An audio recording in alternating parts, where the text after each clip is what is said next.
Hello, everyone. I'm Dr. Yende. Let me ask you something. Have you ever tried to touch your toes and failed, or watched someone glide effortlessly into a yoga pose, a martial arts kick, or a deep squat and thought, why am I so stiff? Most people assume flexibility is determined by age, or genetics, or whether you do yoga, but modern neuroscience tells a much more interesting story. Flexibility is not just about muscles. It involves your nervous system, your brain, your spinal cord, your connective tissue, and the way your body interprets safety. Today, we're going to explore the science of flexibility, why some people seem naturally flexible, why others feel stiff, what actually happens inside the body during stretching, and most importantly, the research-supported stretching protocol that can improve flexibility safely and effectively. To the biggest myth about flexibility. Most people think stretching changes muscles. That's only partly true. In reality, your nervous system is the gatekeeper of flexibility. Your brain is constantly asking one question: is this movement safe? If the answer is no, your muscles tighten.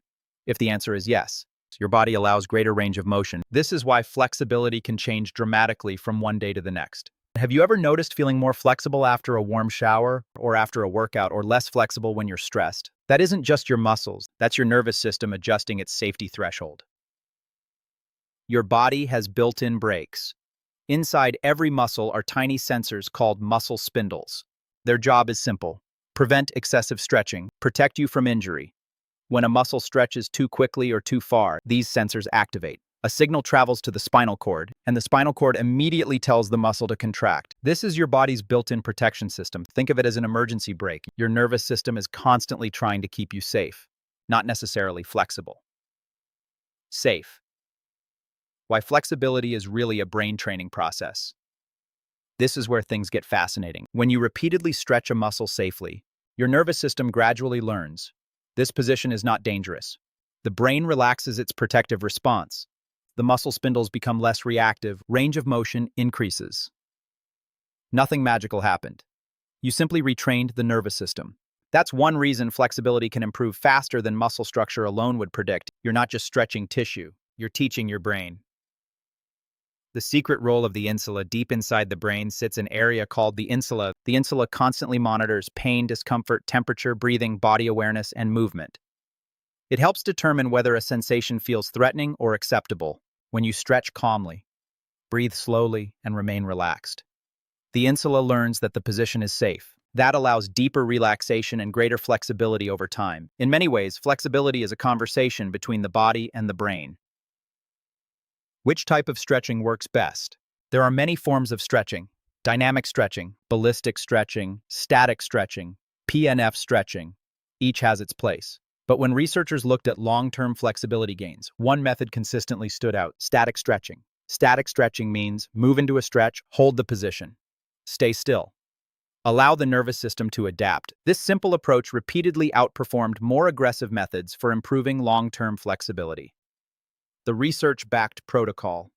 Now let's talk about what actually works. According to research reviews on flexibility training, the effective dose is surprisingly small. You don't need an hour, you don't need complicated routines, you don't need extreme yoga poses. What the research shows is this: 30-second static holds, repeated several times, at least 5 minutes total per muscle group per week, done consistently. That leads to meaningful improvements in range of motion. A practical protocol might look like this: 3 sets, 30 seconds per stretch, 5 days per week. Focus on one muscle group at a time: hamstrings, hip flexors, calves, shoulders, chest, or any area where mobility is limited. Consistency matters far more than intensity. And why pain is the wrong target. Many people believe no pain, no gain.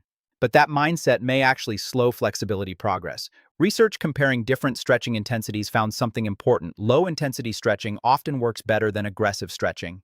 The most effective intensity is around 30 to 40% of maximum discomfort, not 80%, not pain, not forcing the stretch, just enough to feel tension, not enough to suffer.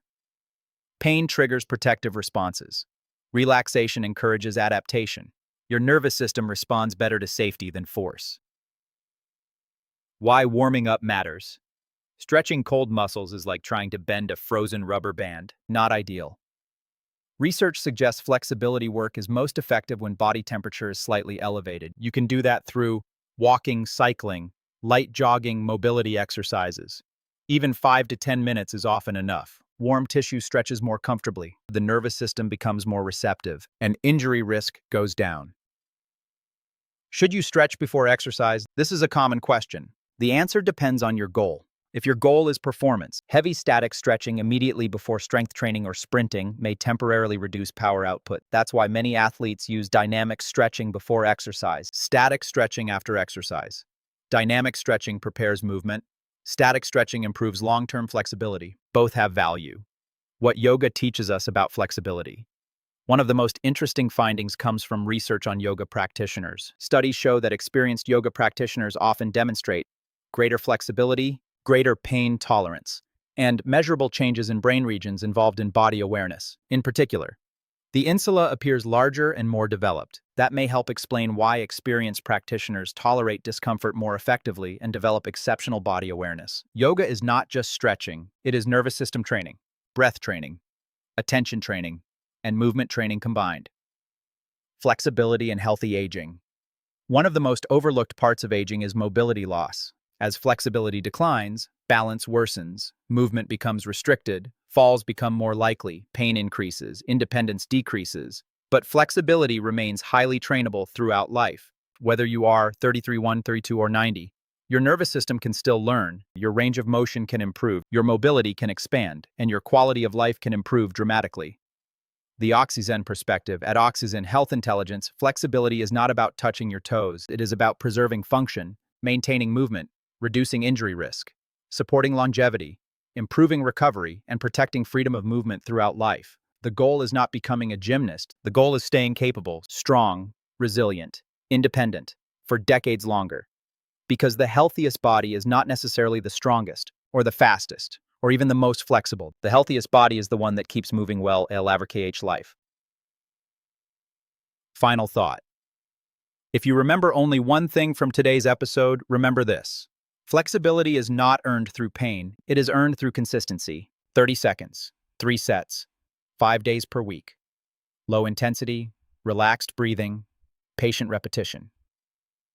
The science is remarkably clear. Your nervous system can learn flexibility at almost any age. The real question is not whether your body can adapt. The question is whether you're willing to practice. I'm Dr. Yende, and this is OXYZEN Health Intelligence, helping you decode your biology, one insight at a time.